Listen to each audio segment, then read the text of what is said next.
अभी कुछ दिन पहले ही LIC life insurance corporation of India का IPO आया है और कुछ टाइम पहले एयर इंडिया को टाटा सन्स ने खरीद लिया। ये कुछ न्यूज हाइलाइट्स आपने जरूर सुनी होंगी। कोई गवर्नमेंट कंपनी किस तरीके से प्राइवेट कंपनी बन जाती है, ये क्या होता है, आज हम बात करेंगे एग्जैक्टली इसी प्रोसेस के बारे में।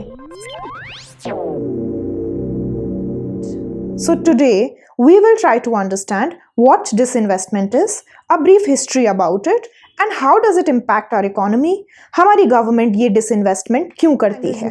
तो अगर सिंपल लैंग्वेज में मैं बताऊं, डिसइन्वेस्टमेंट का मतलब होता है government selling it's PSU which is owned by the government। PSUs are public sector undertakings।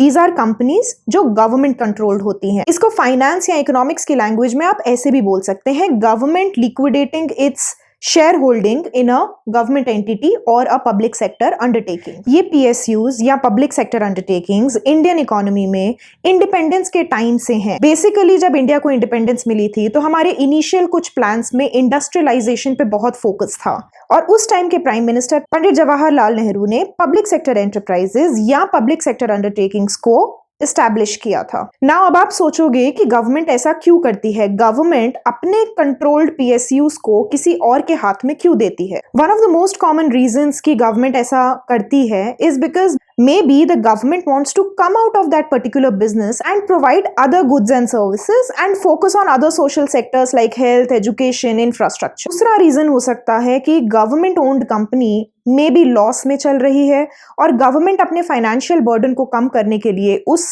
PSU को सेल कर रही है। Third reason can be that the government feels कि अगर वो अपनी कंपनी प्राइवेट एंटिटी को देंगे तो शायद वो उस कंपनी को ढंग से मैनेज कर पाए, उसको और एफिशिएंटली रन कर पाए।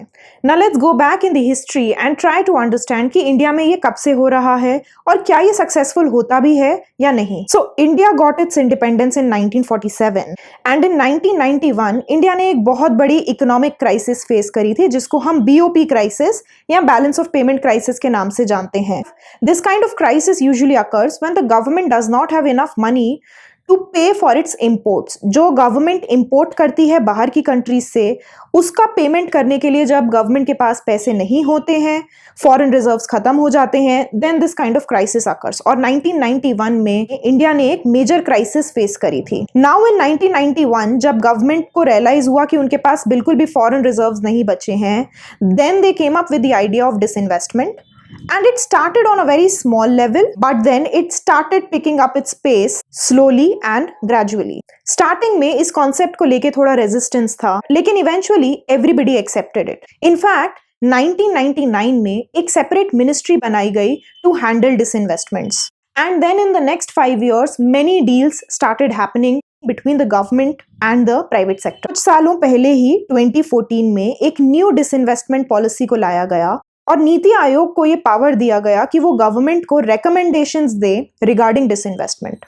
Simultaneously, the government had also set up a department which is called as the Department of Investment and Public Asset Management। इस डिपार्टमेंट का बेसिक काम होता है गवर्नमेंट के एसेट्स को मैनेज करना। It drafts the required documents and forwards the same to CCEA, which is the cabinet committee on economic affairs. तो ये कुछ हिस्ट्री रही है डिसइन्वेस्टमेंट की गवर्नमेंट में। अब बात करते हैं कि डिसइन्वेस्टमेंट होते कितने टाइप्स के हैं। सबसे पहला होता है माइनॉरिटी डिसइन्वेस्टमेंट, जिसमें गवर्नमेंट PSU का 51% स्टेक अपने पास रखता है और 49% प्राइवेट सेक्टर को सेल करता है।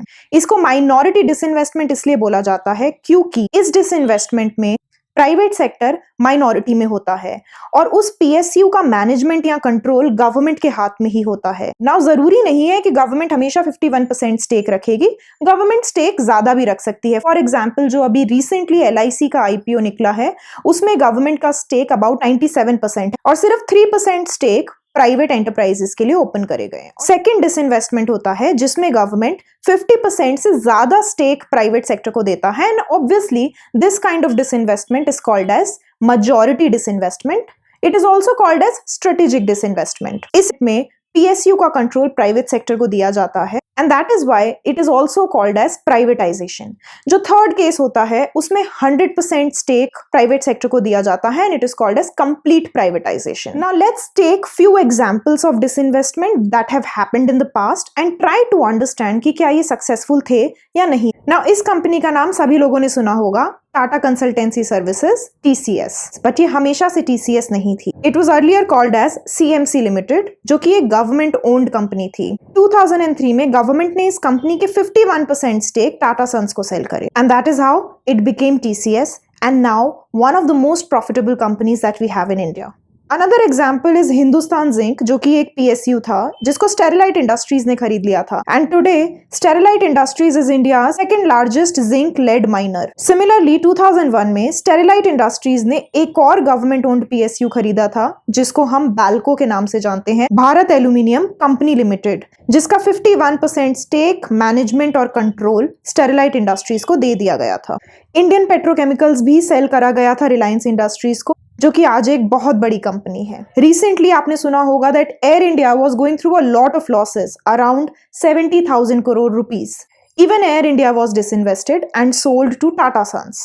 Now, whether this is a good decision or not, this only time will tell. In examples को सुन के आप सोचोगे कि डिसइन्वेस्टमेंट हमेशा ही एक सक्सेसफुल मूव होता है, लेकिन ये जरूरी नहीं है. There are examples of disinvestment जिन्होंने after coming into private hands इतना अच्छा परफॉर्म नहीं करा है.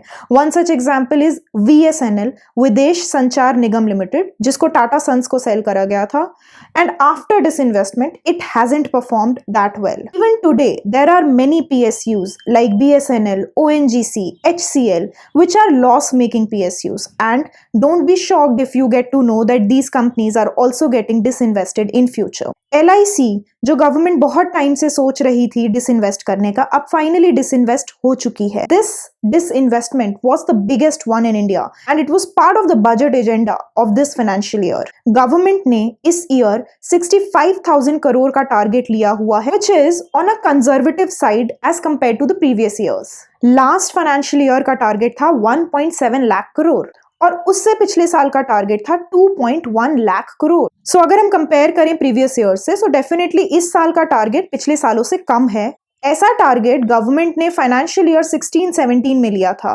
May be the government thinks that too much of disinvestment will distort the market and maybe that is the reason why the government has kept the numbers on a conservative side. But nonetheless, we can definitely say that disinvestment has increased historically. Now there can definitely be an argument out of this कि government जब disinvestment करके इतना revenue earn कर रही है, इतना money government के पास आ रहा है, where exactly is this money going? Why aren't we still seeing the desired level of infrastructure that should be there in our country? Now disinvestment is not the only solution for everything. Government और भी बहुत चीजें करती है और भी बहुत चीजें कर सकती है. So overall, I hope ये वीडियो देख के आपको समझ में आया हो कि disinvestment होता क्या है, ये कितने टाइप्स का होता है और हिस्टोरिकली डिसइन्वेस्टमेंट इंडियन इकोनॉमी में किस तरीके से एग्जिस्ट करता रहा है. अगर आपको इस टाइप के वीडियोस अच्छे लगते हैं, then do let us know in the comments box below कि आप और कौन से टॉपिक पे इस टाइप के वीडियोस देखना पसंद करेंगे. और अगर ये वीडियो आपको इन्फॉर्मेटिव लगी हो तो do hit the like button and follow us.